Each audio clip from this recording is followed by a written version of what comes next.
इयत्ता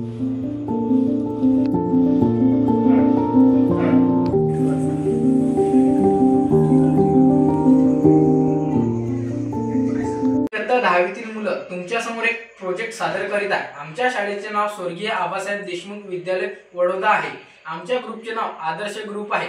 आमचे मार्गदर्शक श्री माननीय विनोद बोमटकर सर आणि मार्गदर्शिका सपना मापारे आहे। मी तुम्हाला सांगितलेले आमचा जो प्रोजेक्ट आहे जलविद्युत निर्मिती, त्याचा आम्ही एक नमुना सादर केला आहे, तो तुम्हाला इथे दिसत आहे। जलविद्युत निर्मिती हे कशी तयार होते याची माहिती आम्ही तुम्हाला या व्हिडिओतून देणार आहोत। आदर्श ग्रुप जो आहे आमचा, त्याच्यात सहकारी मित्र आमचे दीपक राहुल मोरे, आशिष बबन तायडे, सुपेश संतोष डोंगे आणि मी स्वतः यश श्याम तायडे आहोत। नमस्कार, माझे नाव आशिष तायडे। मी तुम्हाला जलविद्युत निर्मिती कशी होते याच्याविषयी माहिती सांगणार आहे। पहिल्यांदा पाण्याचा साठा हा झडप खोलून टर्बाईनवर आदळतो व टर्बाईनची विद्युत जनरेटरात सामावली जाते व जनरेटरचे विद्युत पॉवर हाऊसवर सामावले जाते। पॉवर हाऊसवरील विद्युतवाहक तारेभोवती वाहून नेली जाते। आता मी तुम्हाला विद्युत कशी निर्माण होते याच्याविषयी माहिती सांगणार आहे।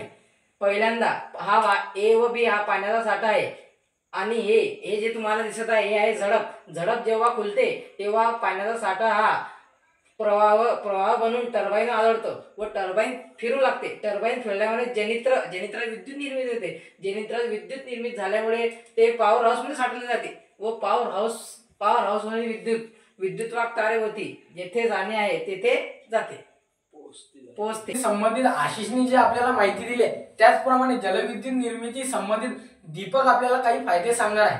नमस्कार, मी दीपक मोरे। मी तुम्हाला जलविद्युत निर्मिती विषयी काही फायदे सांगणार आहे। जलविद्युत निर्मित करताना पाण्यामध्ये कुठल्याही प्रकारचे इंधन ज्वलन न होत नसल्याने आपल्याला प्रदूषणयुक्त वीज मिळते।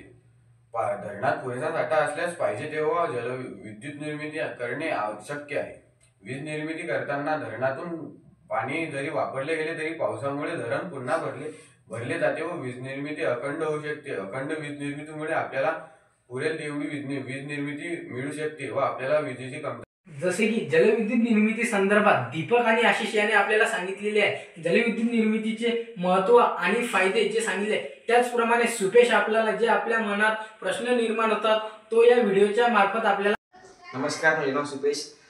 धरण बांधताना काही प्रश्न उद्भवतात ते तुम्हाला मी थोडक्यात सांगतो। नंबर 1, धरणात साठलेल्या पाण्यात पाठीमागची खूप सारी जमीन पाण्याखाली येऊन गाव विस्थापित होतात। विस्थापित लोकांचा पुनर्वसनाचा प्रश्न निर्माण होतो। नंबर 2, वाहत्या पाण्याचा प्रवाह अडवल्यामुळे पाण्यातील सजीवसृष्टी वर विपरीत परिणाम होऊ शकतो। जलविद्युत निर्मिती